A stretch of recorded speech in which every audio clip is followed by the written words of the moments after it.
Idiota. Tem em todo lugar. Mas você nunca pensa que esse idiota pode ser você mesmo. Sinceramente, é assim que me sinto quando certas coisas acontecem comigo. Tenho crises de pânico, problema psicológico/psiquiátrico desde que saí do ensino médio e entrei na faculdade. O gatilho principal para mim são lugares apertados. Não apertados no sentido literal. São tipo lugares que eu estou preso, que não é fácil sair dali. Como num engarrafamento, por exemplo. Na verdade, vou dar o exemplo do engarrafamento, porque foi meu último momento de crise. E não qualquer engarrafamento. Um que aconteceu dentro de um túnel. Foi numa terça que o trânsito parou completamente enquanto eu voltava do trabalho. Eu estava no meu carro há 40 minutos sem andar 1 centímetro. O rádio perdeu o sinal. O celular mostrava sem serviço. Aqueles sintomas malditos começaram. Coração rápido, respiração curta, mãos suando. Não tive outra escolha. Abri a porta do carro e saí. O barulho dentro de um túnel é a pior coisa que tem, mas eu precisava de ar. Foi quando vi, a uns 20 metros do meu carro, na parede curva de concreto do túnel, uma porta corta-fogo. Acima dela, uma placa luminosa verde com a figura de um homem correndo em direção a uma porta. Dizia, saída de emergência. Pensei, o corredor de emergência que deve ter ali dentro deve ter ventiladores próprios, uma rota de fuga para a superfície. Qualquer coisa é melhor do que morrer sufocado ali. Caminhei por entre os carros parados. Ninguém prestou atenção em mim. Motoristas dormiam sobre os volantes ou olhavam para os seus celulares sem rede. Alcancei a porta. Empurrei com as 2 mãos, usando o peso do corpo. Entrei e a fechei atrás de mim. A porta não só cortava fogo pelo jeito, como o barulho também. Paz. Nunca imaginei que iria entrar numa dessas portas de dentro de túneis. Na verdade, era uma curiosidade que eu tinha, mas que nunca teria coragem de fazer por livre e espontânea vontade. É bom para vocês que estão me ouvindo, porque não vão precisar entrar para ver. Eu fui a cobaia para a sua curiosidade, caso a tenha também. Eu estava num corredor reto, as paredes cinza perfeitamente alinhadas, cobertas por uma fina camada de poeira e fuligem. O teto era baixo, talvez uns 2,5 metros de altura, cruzado por calhas de fiação exposta. A cada 10 metros tinha uma luminária longa. Respirei fundo. O ar era fresco, apesar de ser um local fechado. Meu ataque de pânico recuou. O alívio de estar fora daquele túnel claustrofóbico me deu clareza. Pronto, pensei. É só um corredor de manutenção. Deve dar numa escadaria ou na guarita da concessionária do outro lado. Comecei a andar. A cadência solitária da minha própria caminhada era a única métrica de tempo que eu tinha. Andei por 10 minutos. O corredor não fazia curva. Não havia portas laterais. Não havia placas de sinalização. Apenas as paredes e as lâmpadas passando por cima de mim, uma após a outra. Com 20 minutos, o desconforto voltou. A ausência de qualquer mudança no ambiente começou a desorientar a minha mente. Era como andar numa esteira de academia. O cenário não mudava. A parede da esquerda era idêntica à parede direita. Se eu fechasse os olhos, girasse o corpo e abrisse de novo, eu não saberia dizer de que direção vim e para que direção eu estava indo. Após quase 1 hora de caminhada contínua, com as pernas queimando, eu parei. Olhei para frente. O corredor se perdia num ponto de fuga infinito. Olhei para trás. A exata mesma coisa. Aquele túnel não era tão largo assim, para acomodar um corredor reto daquele tamanho, sem nenhuma inclinação, escada ou curva. Decidi que tinha cometido um erro. Eu precisava voltar. O engarrafamento era horrível, mas lá havia pessoas para me ajudarem caso eu passasse mal. Virei e comecei a correr na direção oposta, de volta para a porta por onde eu havia entrado. Corri por uns 5 minutos. Foi quando eu vi a porta. Senti alívio de novo. Fui até ela e joguei o peso do corpo contra. A porta rangeu e se abriu. Dei um passo para frente e travei. Não havia carros, não havia asfalto, não havia poluição. A porta que eu acabei de abrir dava para as costas do exato mesmo corredor onde eu estava. O teto baixo, as calhas de fiação, as luzes e a parede cinza infinita. Dei um passo para trás, fechando a porta. Abri a porta novamente, mais devagar. O mesmo corredor me encarava de volta. Não importava o lado para onde a porta abrisse, o mundo lá fora tinha sumido, junto com o túnel. Já desesperado e com outra crise de pânico ainda pior, coloquei as mãos nas têmporas e gritei. O meu grito viajou pelo corredor, bateu nas paredes e sumiu no infinito, sem resposta. Eu não sei dizer se fiquei sentado no chão chorando por horas ou por dias. A fome começou a roer meu estômago, mas a sede era o que realmente me matava. Minha boca estava seca. A mente humana já é uma merda no seu modo mais normal. Imagina para um ser que, assim como eu, tem crises de pânico e acontece uma coisa dessa. Só o desespero é a única reação plausível, ainda mais quando se perde a noção do tempo. Me levantei e voltei a andar. Não porque achasse que havia uma saída, mas porque ficar ali parado me obrigaria a confrontar a ideia da morte. Foi no auge da minha exaustão que eu ouvi algo diferente.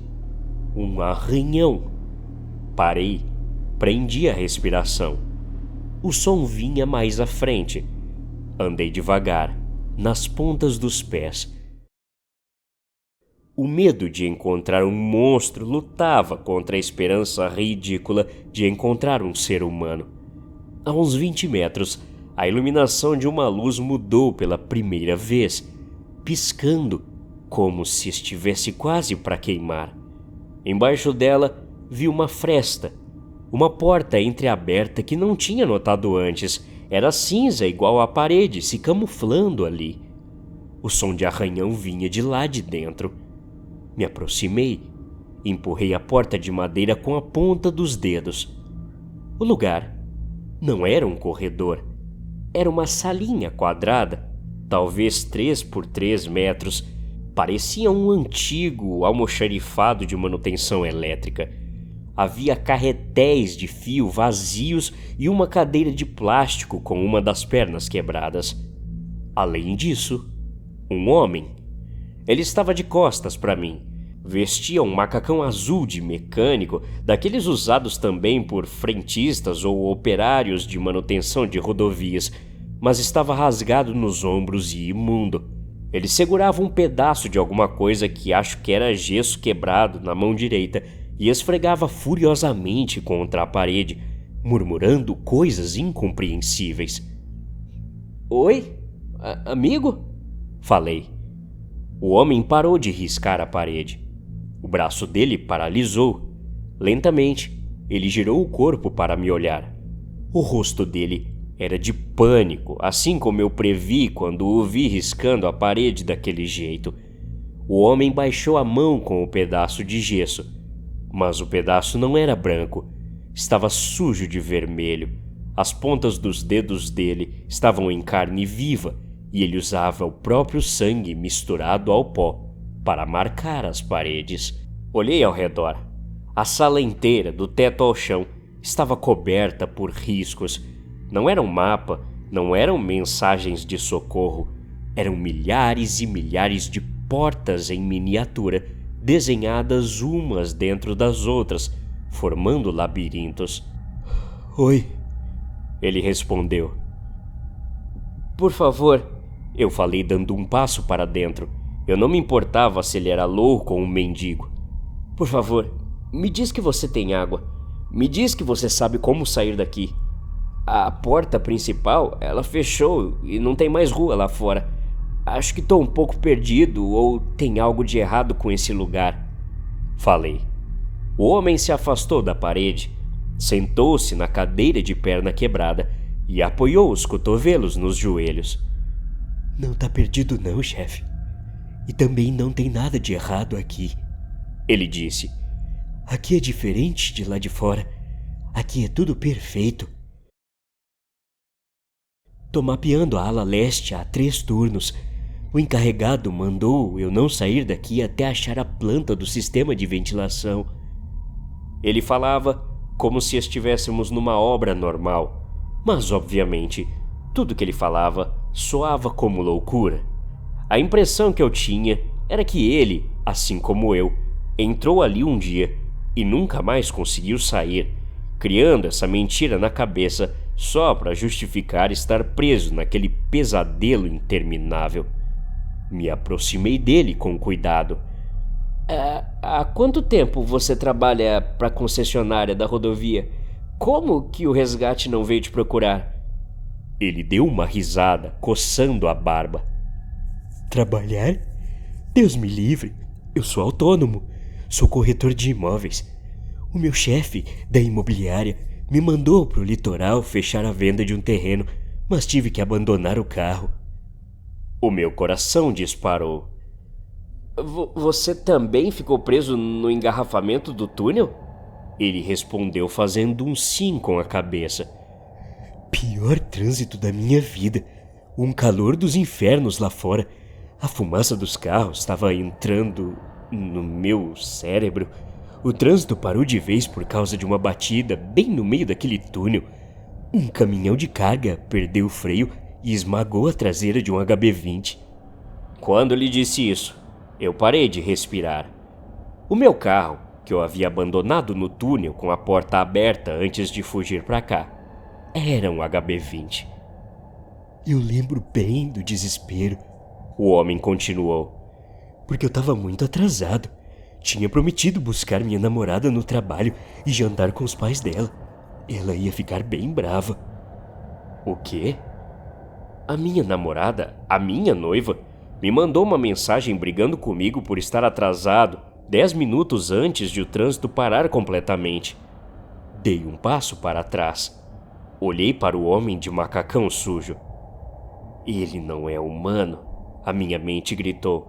Aquela coisa não é um corretor de imóveis, não é um sobrevivente do trânsito. Lembrei de contos sobre monstros que atraíam presas imitando vozes. Esse lugar era pior. A estrutura e o comportamento eram idênticos aos das backrooms. Aquilo não era um operário que enlouqueceu. Aquele homem era uma simulação criada pelo ambiente. Uma isca que leu a minha mente no momento em que eu pisei ali dentro. E estava usando as minhas próprias memórias, da minha namorada, do meu carro, para me torturar psicologicamente, quebrando a minha razão antes de me matar. Você está suando frio, chefe. Tudo bem aí? O homem se levantou devagar, os olhos em mim. O que você é? Eu disse, pulando em cima dele, agarrando o colarinho do macacão sujo e o empurrando contra a parede cheia de portas desenhadas a sangue. O corpo dele era frágil, leve, mas ele não lutou, não tentou me bater. Como você sabe do carro? Como você sabe dela? Quem é você? Lendo a minha mente nessa merda de lugar, eu gritei, o chacoalhando contra a parede. Mas a reação dele me congelou. O homem estava chorando. Cássio, ele sussurrou. Cássio, por favor, pelo amor de Deus. Eu soltei o colarinho dele. Ele sabia o meu nome. A coisa sabia o meu nome. O homem escorregou pela parede até cair sentado no chão encolhido. Eu tô tentando achar a saída tem 20 anos. Ele balbuciava, soluçando, as unhas raspando no chão. Eu andei tanto, tanto. A água não tem mais gosto. Não abre a porta, por favor. Seja lá o que você fizer hoje, se você vir uma porta igual à que entrou, não abre. Ela zera tudo. O meu cérebro rejeitou a informação. Aceitar seria ficar louco junto com ele. Ele não leu a minha mente. Não era um monstro telepata tentando me assustar. O carro era o carro dele. Tem um monte de HB20 na cidade. A namorada era a mulher que ele prometeu buscar. Quantos homens não têm uma namorada? Volta aqui! A voz dele veio atrás de mim. Não vai pra frente, Cássio. Me ouve. Eu já estive lá. Eu tapei os ouvidos com as mãos e corri pelo corredor infindável. Eu precisava fugir dele. Eu precisava fugir daquele louco. Eu precisava fugir da voz dele. Eu corri. E foi então que a vi. No final do corredor, a uns 10 metros, havia uma diferença na parede lisa. Uma porta e acima dela, a placa verde fosforescente, fraca, piscando. Saída de emergência. Mesmo sabendo que a última porta me enganou, a minha mente desesperada me convenceu de que aquela era a verdadeira. Que o homem preso ali estava blefando para me manter preso com ele. Que se eu abrisse aquela porta, sentiria a fumaça e todas as merdas poluentes da cidade que começaram a me fazer falta. Eu escutaria as buzinas, eu escutaria a vida. Me lancei contra a porta. As dobradiças giraram. A porta abriu. Eu não pisquei. Os meus olhos não conseguiam fechar. De novo, o mesmo exato corredor cinza. As lâmpadas continuavam penduradas pelo teto baixo, estendendo-se por quilômetros até sumirem no horizonte infinito. Eu dei um passo além da porta, tropeçando, e as minhas panturrilhas falharam de vez com uma cãibra. Caí de bruços no chão. Tentei me levantar, mas o meu corpo pesava toneladas.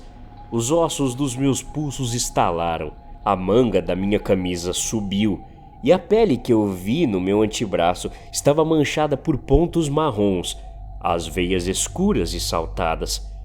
Era o braço de um velho. A dor não veio de uma vez, ela veio tomando o meu corpo, uma artrite insuportável queimando em todas as minhas juntas. Eu rolei de lado, encostando a cabeça na parede gelada.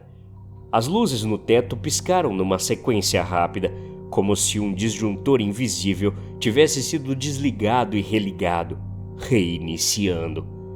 Quando abri os olhos, o corredor vazio e infinito não parecia mais assustador. Parecia apenas o meu quarto, como o quarto que eu tinha na casa da minha avó. A poeira parecia a minha cama.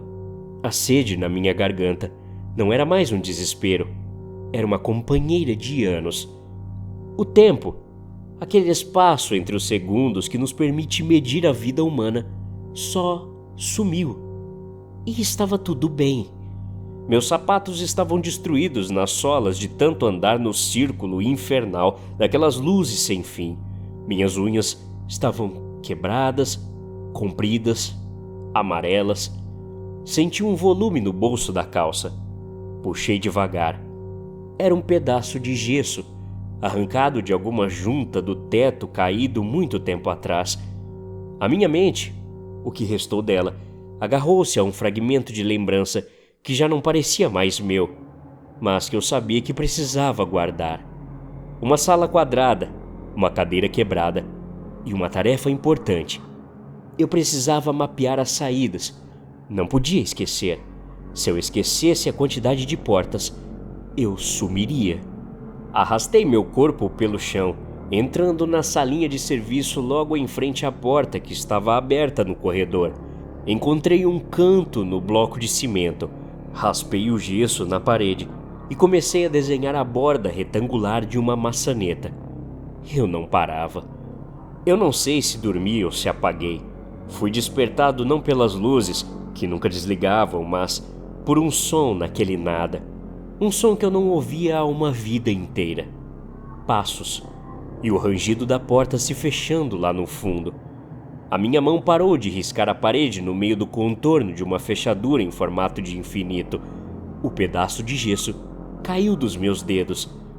Os passos se aproximaram, hesitantes, a sombra no chão, indo e voltando por causa de uma única lâmpada. A fresta da porta de madeira empurrou, e eu virei o rosto lentamente para trás. O rapaz parado no batente da porta estava em pânico. Os olhos estavam arregalados. Ele usava uma camisa perfeitamente passada, os sapatos novos, o cabelo preto, os ombros largos, o terror de quem tinha muito a perder lá do lado de fora. Oi? Ele sussurrou. Amigo? A minha boca abriu. Vi a expressão dele. Ele não sabia de nada. Olhei para os olhos jovens e aterrorizados da versão de mim, que acabara de descer ao inferno esperando o resgate. E tudo o que me restou da humanidade foi dar-lhe um sorriso e abrir a boca para cumprir meu turno na eternidade. Não tá perdido não, chefe. E também não tem nada de errado aqui. Aqui é diferente de lá de fora. Aqui é tudo perfeito. Até a próxima. Obrigado.